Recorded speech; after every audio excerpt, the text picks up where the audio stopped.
Good morning students. Now we will continue with the next experiment, that is our sixth experiment.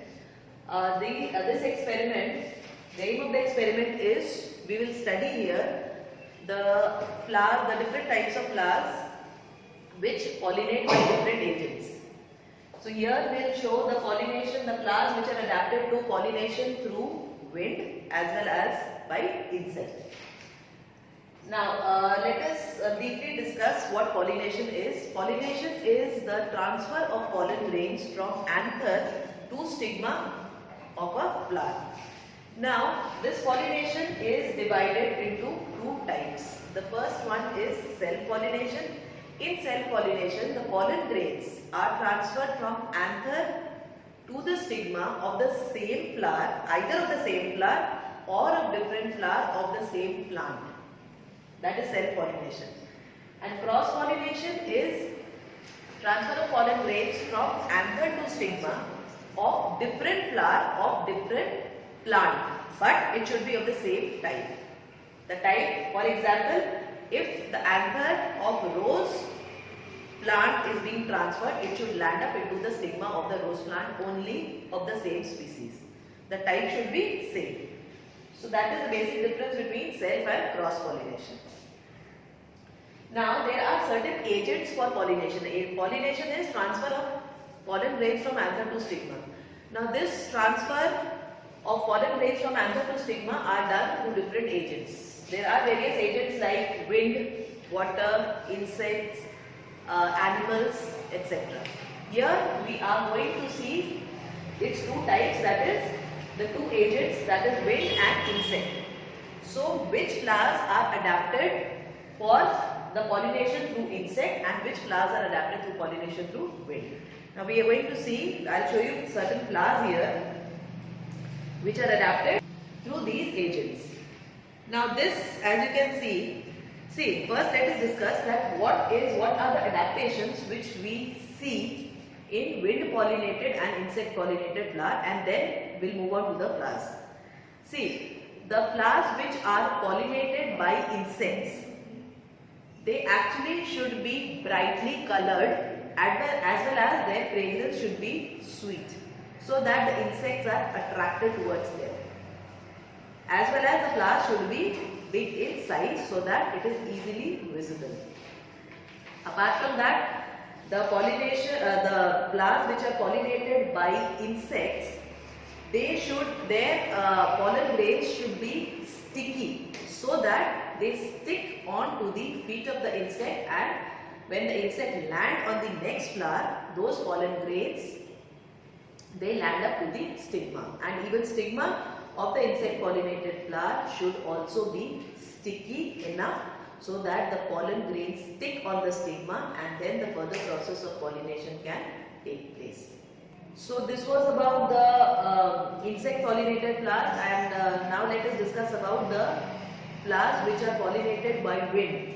By the name only you can analyze that the flowers which are pollinated by wind, their pollen grains should be light enough and small enough so that it can easily be carried away by wind.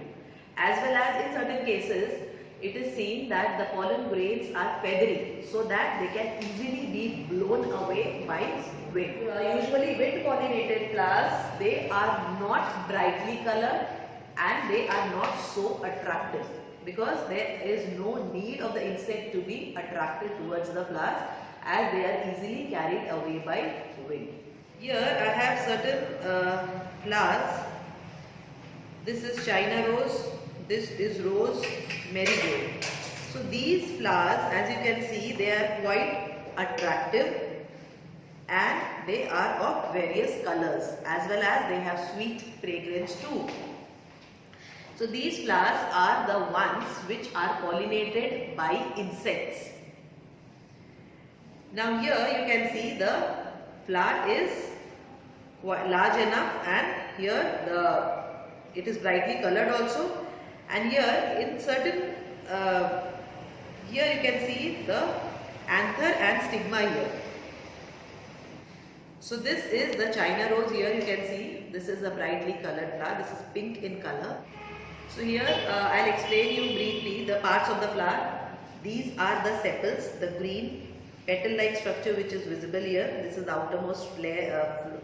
The next one is the petals, and the next two parts which are the essential parts of the flower, that is the male reproductive part and female reproductive part.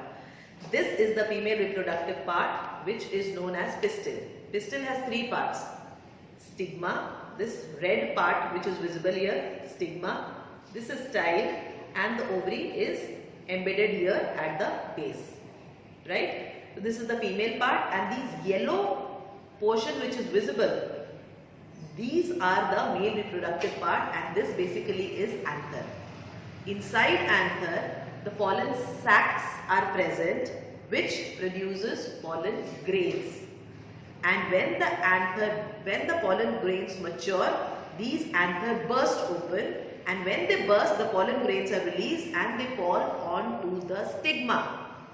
And when they fall onto the stigma, the pollen tube is formed, and the further process of pollination takes place, and further fertilization takes place, during which the male and female gamete fuses to form a zygote. What an insect pollinated flower looks like: brightly colored and attractive.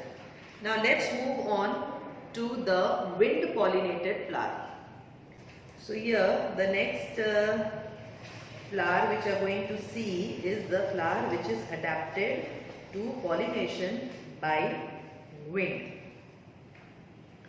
So here we are going to see the paddy flower, right? The paddy plant, the example of paddy flower is being taken here, and here you can see that the filament is long enough, and the reason of the filament to be long enough is so that it can easily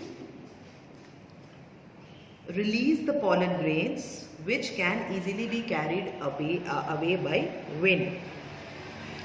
And the stigma is feathery so that it is ideally adapted to catch the pollen grains.